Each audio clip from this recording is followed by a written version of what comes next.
네, 오늘 피프티피프티와 어트랙트 사이에 조정 재판이 열리는 날입니다. 오늘 조정은 비공개로 열린다고 하죠. 네, 그러면 오늘 조정 재판이 어떤 식으로 진행되는지 그 과정과 주로 무엇에 대해서 쟁점적으로 적극적으로 합의를 하게 될지 그 부분에 대해서 예상 시나리오를 한번 말씀드리도록 하겠습니다. 먼저 보통 여러분들 드라마나 영화 보시면 재판장, 민사재판이나 형사재판이 열리는 재판장 많이 보셨죠? 이렇게 보시면 앞에 재판부, 판사분들이 앉아 계시고 그 하단에 원고와 피고들이 앉아 있고 변호사를 동석해서 앉아 있습니다. 그리고 그 뒤쪽에는 일반인들이나 다음 사건들의 참가자들이 참관을 할 수가 있어요. 그래서 이걸 공개재판이라고 하는데 보통 조정은 제3자들, 일반인들이나 다른 사건과 관계된 사람들이 들어오지 않고 오직 그 당사자, 어트랙트 측과 피프티 측, 그리고 재판부 요 세 팀만이 참석하게 되는 재판장이 있어요. 룸 형식의 재판장이 있고 대부분 이런 식으로 생겨 있습니다. 한쪽에는 피프티가 앉을 것이고 또 다른 한쪽은 어트랙트가 앉을 것이고 그 센터에는 재판부가 앉을 거예요. 그래서 요 재판부가 MC가 돼서 일종의 호스트가 돼서 오늘의 조정 사건을 진행하게 되는 거죠. 자, 그 과정을 보면 지정된 시간에 입시를 하게 됩니다. 미리 와서 기다리고 있다가 입시를 하게 되죠. 그리고 입시를 하게 되면 재판부와 어트랙트, 피프티 세 당사자들의 공동 상담이 이루어집니다. 자유롭게 인사도 하고 또 자유롭게 여러 가지를 재판부에서 물어보게 될 것입니다.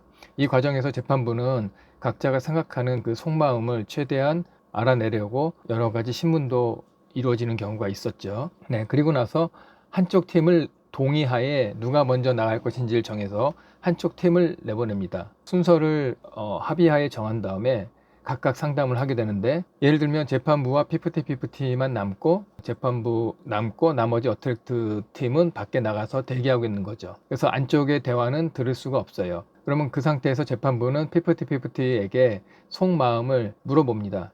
여러분들이 바라는 것은 무엇이냐? 어떤 점을 원하는 것이냐? 전속계약 해지, 가처분 소송을 냈지만 정말 해지가 목적이냐? 아니면 수익 분배에 대한 조정이 목적이냐? 이러한 속마음들을 물어보게 됩니다. 그러면 어느 정도 피프티가 가지고 있는 마음에 대해서 파악이 되겠죠. 그런 다음에 이번에는 밖에서 기다리고 있는 어트랙트와 변호사를 안쪽으로 호출합니다. 반대로 안에 있던 피프티와 변호사는 밖으로 나가서 기다리게 됩니다. 자, 이 상태가 되면 이제 재판부는 어트랙트를 상대로 어트랙트의 속마음은 무엇이냐, 원하는 것은 무엇이냐. 지금까지 보면 어트랙트 입장에서는 멤버들에게 지금이라도 복귀해서 정상적인 활동을 해달라. 이게 원하는 거였었단 말이에요. 그래서 재판부는 이 어트랙트에게 돌아와서 한다면 어떻게 할 것인가, 또 안 돌아온다면 어떻게 할 것인가를 또 물어보겠죠. 그리고 나서 이제 밖에서 있는 피프티와 변호사를 안쪽으로 불러들여서 가운데에 있는 재판부에서 양쪽에 나눠 앉은 어트랙트와 피프티에게 양쪽 의견을 다시 한번 종합을 해서 이야기를 하면서 재판부의 의견을 제시합니다. 이 의견이라는 건 뭐냐면 이렇게 하면 어떻겠습니까? 또는 저렇게 하면 어떻겠습니까? 라고 해서 의견을 제시하는 거예요. 자, 이 상황에서 양쪽 중에서 한쪽이라도 그 안에 동의를 하지 않으면 오늘의 조정은 결렬되는 거예요. 그냥 그걸로 끝난 겁니다. 그러면 이후에는 가처분 소송에 대한 판결을 하겠다라는 그 날짜를 지정하게 될 거예요. 이렇게 진행될 것인데 여러분 입장에서 한번 생각을 해볼까요? 우리가 오늘 이번 어트랙트와 피프티 조정의 핵심 사항 그것을 예상해서 한번 보겠습니다. 일단은 어트랙트는 계약을 유지하는 것이 가장 큰 요구사항일 거고 피프티는 계약을 해지하는 것이 가장 큰 요구사항일 겁니다. 지금까지는 그래 왔었죠. 그러면 계약을 유지하느냐 계약을 깨느냐의 그 두 가지 측면에서 만약에 계약을 유지하는 쪽으로 합의가 된다면 무엇을 다투냐면 계약이 유지될 경우에 조정, 그러니까 그 합의의 쟁점은 결국 수입 분배 비율을 조정하는 것에 달려 있겠죠. 예를 들면 통상적으로 전속계약의 수익을 나누는 부분이 이벤트나 CF에 해당하는 게 있고 음반이나 음원에 대한 그런 로열티에 해당하는 게 있는데 일단 이거를 오늘은 자세하게 안 나누고 하나로 퉁쳐서 자 보통 현행 5대5로 되어 있을 거란 말이에요. 5대5로 되어 있는데 피프티가 6, 회사가 4 또는 7, 3 8대 2, 9대 1. 이 중에 하나에서 조정을 하도록 하겠죠. 계약을 유지한다면 결국은 이 비율에 대한 것을 따지는 게 가장 큰 쟁점이 될 거예요. 자, 그러면 반대로 계약 유지가 아니라 계약을 해지하는 거, 계약은 파기됐다고 보고, 계약이 파기되는데 기획사가 잘못이 없음에도 이런 사태까지 왔으니 신뢰가 파괴된 것이다 라고 보는 거죠. 신뢰가 파기된 것에 대한 원인은 따지지 않고 일단 이런 상황이 됐으니 이것도 신뢰의 파기가 된 거다 라는 관점으로 과거에는 판례를 그렇게 봤어요. 자, 그렇다면 신뢰가 파기된 상태에서 조정, 합의의 쟁점은 무엇이 되느냐? 위약벌금과 손해배상 금액의 그 규모를 조정하는 거예요. 그런데 이거는 양측이 서로 생각하는 금액에 대한 차이가 아주 클 수밖에 없어요. 일단 손해배상금은 손해를 본 자가 그것을 입증을 해야 돼요. 영수증을 하나하나 다 모아서 이만큼 손해봤습니다. 그런데 이 손해배상금에 얼마로 한다라는 그 법령에 딱 떨어지지 않는 부분들이 너무나 많아요. 보통 엔터테인먼트 업계에서는 가수를 위해서 들어간 실질적인 경비, 뮤직비디오, 의상, 식대, 숙소비, 음악비, 안무비, 차량 기름값 뭐 이런 것들은 활동을 하면서 들어갔다라고 한다면 상대방은 그거에 대해서 이의를 안 달 거예요. 그러나 회사 입장에서 사옥을 인테리어하고 월세를 내고 예를 들어서 직원이 10명이다 그러면 직원 10명에 대한 급여와 복지비 이런 것들은 손해배상금에 직접적으로 들어갈 수가 없어요. 대부분 이런 금액은 인정이 안 돼요. 가수 입장에서도 이거 우리 때문에 만든 거 아니지 않느냐, 다른 가수도 하려고 만든 거 아니냐 이런 식으로 주장할 소지도 없기 때문에 과거 판례를 보면 실질적인 다이렉트로 직접적으로 가수에게 들어간 비용만 손해배상으로 인정된 경우가 많았어요. 두 번째, 위약벌 금액은 이게 가장 큰 문제인데 표준전속계약서에 보면 직전 2년간의 월 평균 수입, 이 소송이 일어나기 전에 들어왔던 돈이 10억이었다.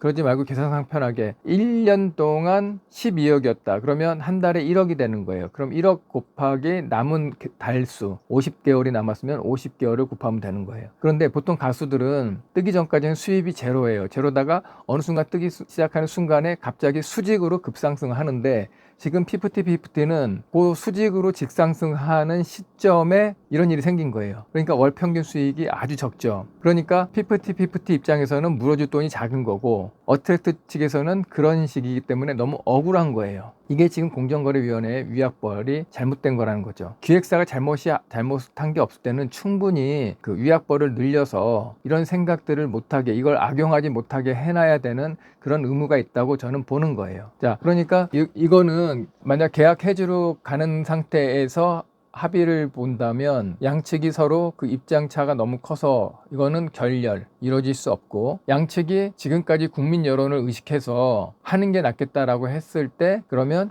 이제 수익 분배 지금 현재 5대5로 돼 있다면 회사가 4, 멤버가 6 이렇게 이제 그 조율을 할 수가 있겠죠. 그런데 여러분들이 많이 모르시는 게 이거예요. 예를 들면 가수들이 100억을 벌었습니다. 100억을 벌었으면 그 100억이 매출이라고 하는 거예요. 카페에서도 이번 달에 100억을 벌었으면 거기에서 월세도 빼야 되고 아르바이트생의 급여도 빼야 되고 카페 음식을 만들기 위한 재료비도 빼야 되고 여러 가지 그런 비용들이 있는데 그 비용을 빼고 남는 순수익에서 5대5로 나눠 갖는 거예요. 그런데 그 비용에는 가수들이 활동하는 직접적인 경비, 식대, 차량, 의상비, 헤어 메이크업비, 안무비, 백업 댄서비, 뮤직비디오 촬영비 이렇게 들어갔던 비용을 다 빼고 5대5로 나누는 건데 그 안에 조금 전에 말씀드린 사무실 월세나 직원들 급여는 안 들어가요. 그러니까 직접비를 빼고 나서 순이익이 10억일 때, 순수익이 10억일 때 회사가 5억, 멤버가 5억을 가지면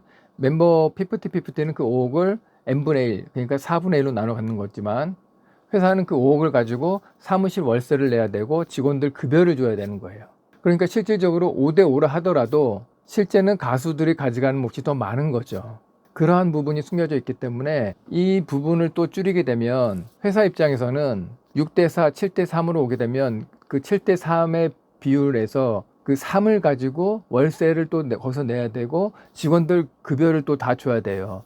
그러니까 회사 수익은 줄어드는 거고 회사는 계속 더 힘들어지는 거예요.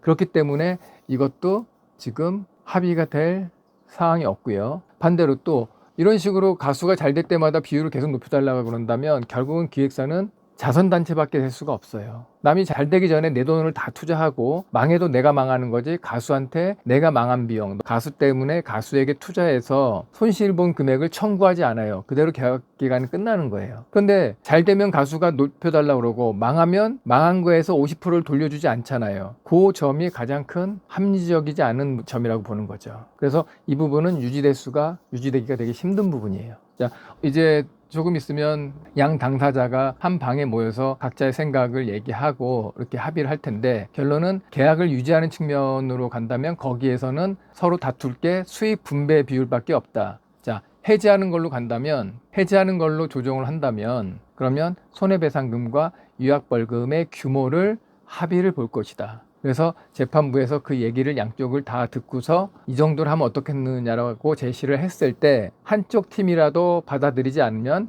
오늘의 조정사건은 결렬, 그래서 곧 판결로 갈 거예요. 가처분 소송 판결. 하지만 가처분이 판결이 끝난다고 해서 이제 남아있는 본안소송, 민사 1심, 2심, 3심 아주 지리한 소송이 남아있고, 또 피프티가 추론해 놓은 상표, 이것도 아주 지리한 소송이 남아있습니다. 자, 과연 이런 소송이 누구한테 이익이 될까요? 저는 이런 사태를 만든 건 표준전속계약서 15조 전속계약의 해지 부분에 달려 있다고 봅니다. 네, 오늘 결과를 지켜보도록 하고 또 다음 기회에 뵙도록 하겠습니다. 여러분 좋아요, 구독 부탁드리겠습니다.